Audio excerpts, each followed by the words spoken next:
Hello! It's James again. I'm at home, unexpectedly, on a rainy Friday evening. Last video, I talked about the coronavirus pandemic and what I thought we should be doing about the economic consequences of it. I took some time to rewatch that video, and it's a little painful. I'm new to this, obviously, and I'm not accustomed to watching myself talk at all. I was definitely jabbering off the top of my head a bit for the whole duration, in fact. There's no real planning in advance. I told myself, don't worry, I'll fix it in post. I believe that's the term. And I kind of did. But nonetheless, I made some adjustments, right? I'm using my phone instead of my laptop. I moved the trash can, right? Very good. But as a consequence of doing zero planning, I also left some important points out that I wanted to make. Specifically, 2 points. First, when I'm talking about the economic consequences of the pandemic, really the number one thing the government should be doing right now is responding to our medical needs and the needs of our frontline healthcare workers. That is more important than anything here. We need tests, we need masks, we need respirators, we need ventilators, we need gloves, we need gowns. We need the government to be moving mountains in order to get these things to the front lines. That's not happening right now. And the federal response doesn't seem to be aware that they could be leading here rather than deferring to the states. But meanwhile, everyone's pointing fingers, people are dying. They need to just cut the shit out and get it done. That's number one on my wait list. Second, what I'm saying is we should put the economy up on blocks. And I imagine many people would hear that and ask, how do you do that exactly, and who should pay for it? And the answer to that really comes in two parts. In the short run, while we're dealing with the healthcare and economic problems during pandemic waves, but there's also the long run, and there's a larger critique I have of the macro economy and how the pandemic will play into that. So I'm going to do a little planning here. I'm going to separate this into two videos. Today I'm just talking about the short run, right? So meaning the period of time between now and the time we have a vaccine. Let's say, a year or thereabouts. And I apologize if the cat is tearing up some cardboard. So, I let her do this because, it's like, it's pandemic, man. All right. I hope you're having fun. So, during pandemic waves, we should put the economy up on blocks. What do I mean by that, right? I mean enabling all non-essential businesses to close their doors, send their workers home, while making the business's employees and counterparties whole. And doing that for the duration of the shutdown. Right now, we're kind of trying to do this a little, right? By giving businesses loans so that they can stay open. But I think the way we're doing this is a mistake. First, the loans only cover 2 months. That's not going to be enough. The virus may very well come in waves, and we need to be able to quickly toggle the availability of these loans and the length of time that they'll cover without needing to pass more legislation. Second, the forgivable portion of the loan is just for labor and leasing costs for 2 months, right? But the maximum amount of the loan is 2.5 months of labor costs. And that's kind of odd. It's just an odd arrangement. And I imagine that will leave a large number of businesses that kind of fall through the cracks there, right? Why not just say, we'll cover payroll and rent and utilities and taxes, period, right? Finally, They're not cutting checks directly. They're guaranteeing loans that are given by private sector banks and mandating that the loans only have 0.5% interest. Now, there's two different problems with this. First is getting the banks involved. Bank operating overhead is more than 0.5% interest for a loan, but this is a voluntary program, right? They need to charge at least 1% interest, or they're not going to volunteer to opt in to give people loans unless they're a really large bank that has really low overhead. But my understanding is that most of the large banks have high overhead. So, it strikes me as problematic from the get-go.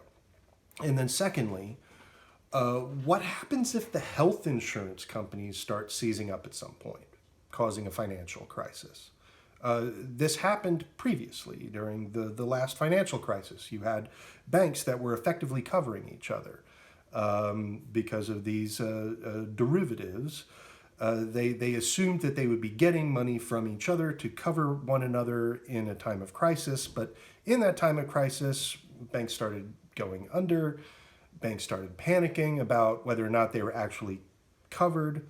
And that could happen in the reinsurance market for healthcare, the healthcare reinsurance market. I'm worried about that. And there could be another financial crisis coming if the healthcare insurance companies all hit their reinsurance levels at about the same time and start calling in those chits, but those chits are coming from other insurance companies who are also expecting to be covered.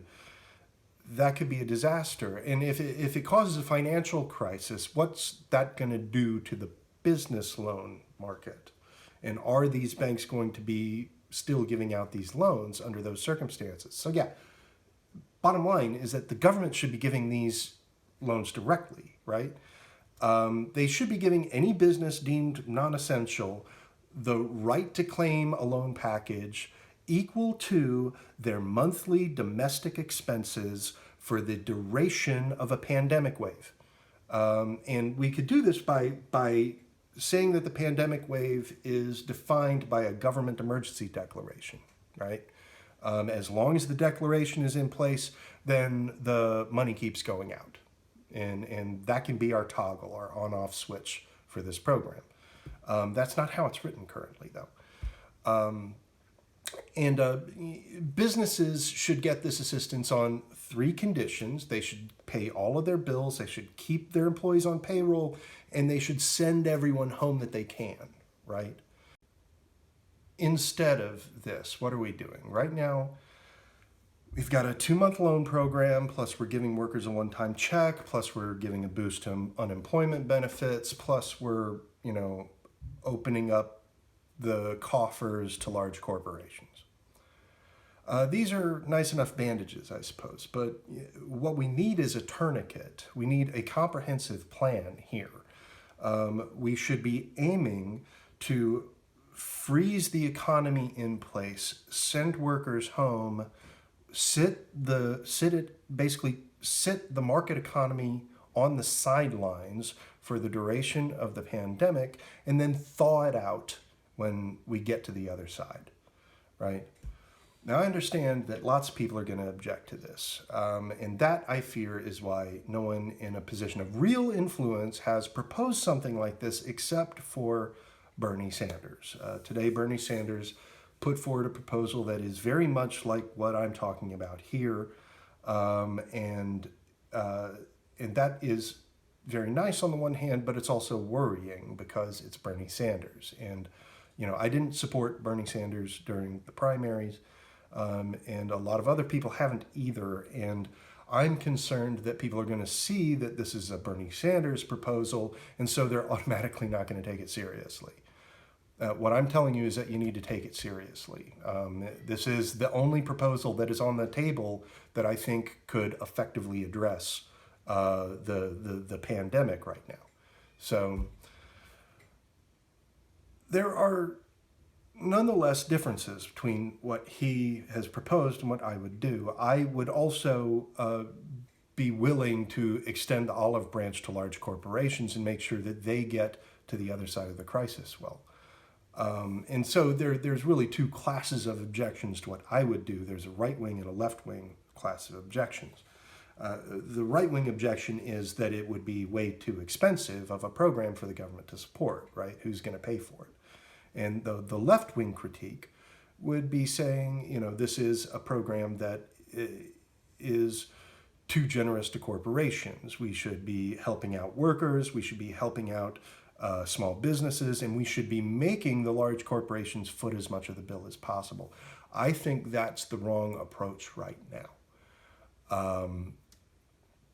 Even though I understand the reasons, right? I don't want to be a tool just for helping international corporate monoliths that created the open borders that led to the rapid spread of the pandemic, that created the global supply chains that led to our inability to supply ourselves with essential healthcare goods in a time of crisis, that bred and supported right-wing populist know-nothingism that has led to the failure of both the US and the UK governments to intercede early enough to avoid a catastrophe.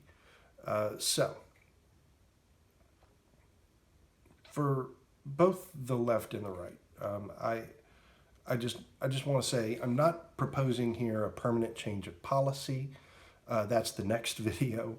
And I just want to remind people, this isn't a normal recession, right? These aren't businesses that made poorly advised gambles assuming a bull market was going to last forever. These are for the most part normal businesses. They made sane business decisions, and their only fault was assuming that people would continue to be outside doing things, spending money, and there's no sense in punishing them for that. For the right-wing critique, I'd say this: do the math, right? Consider what we've already committed to spend. If you look at all the wages, salaries, benefits, commercial leasing cost, business taxes in the United States, they add up to about, I think, something like $24 trillion. So let's say if we successfully mothball the economy, that we cover the costs of a third of the businesses in the United States, and we issue a national shelter-in-place order. Let's say if we do that we can suffocate the virus to the point that we can generate a massive decline in new cases within, say, 3 months. I think that's fair. 3 months is a fourth of a year. 1/4 of $24 trillion is $6 trillion, and we're subsidizing a third of that, so that would be a cost of $2 trillion in that scenario, right? What's the estimated cost of the bailout package we just passed, right? It's $2 trillion. But we're spending that money in a much less scattered and focused way. We've got very conflicting objectives in mind with the different parts of the bill. Do we want to stimulate economic activity, or do we want to keep people at home? Those are in conflict. Do we want to incentivize companies to keep people on payroll, or do we want them on unemployment insurance? That is in conflict. Different pages of the bill provide different answers to these questions, and the overall effect is a panicky attempt to muddle through this blindly while we're all beating on each other with wiffle ball bats. So it's not going to be as effective. It's going to require follow-up bills. It's perhaps several follow-up bills. So how much do you think this is going to cost eventually? Probably trillions more, right? Wouldn't it be better to focus our efforts on maximizing the intensity of this shutdown so that we can shorten the total time under shutdown and minimize the number of lives lost, while guaranteeing both our business owners and our workforce that they will be protected from this disaster economically? Isn't that better than what we're currently doing, even if it ends up costing a little bit more? So for the left-wing critique, it's true. Corporations are amoral, often short-sighted. Their burgeoning power in national and international affairs over the last 70 years has indeed created the circumstances that have made this pandemic so suddenly awful. But you're not going to get the change you think you're going to get by allowing corporations to all sink together under the weight of their collective mistakes. What you'll get instead is chaos, right? Mass employment, financial collapse, loss of savings, desperation, riots, starvation. What we want to do is get to the other side of this crisis with the corporate structure intact so that we can have a sensible, peaceful transition to an economy that is more sustainable, that is more equitable, and that is less sensitive to disaster. We shouldn't be waiting for corporations to act out of the kindness of their hearts here.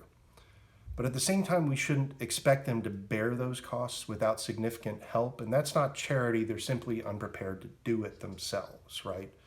That's the reason why the whole private-led response that Trump wants has been an abysmal failure so far. It's not in their interest to do all the work that we need them to do.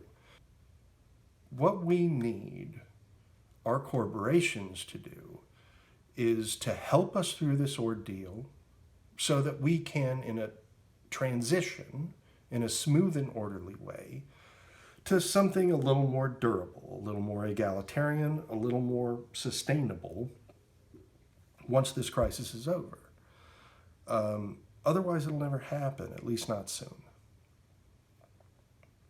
So what do I think that this more durable and egalitarian, sustainable state of affairs, what do I think that should look like in the wake of the pandemic?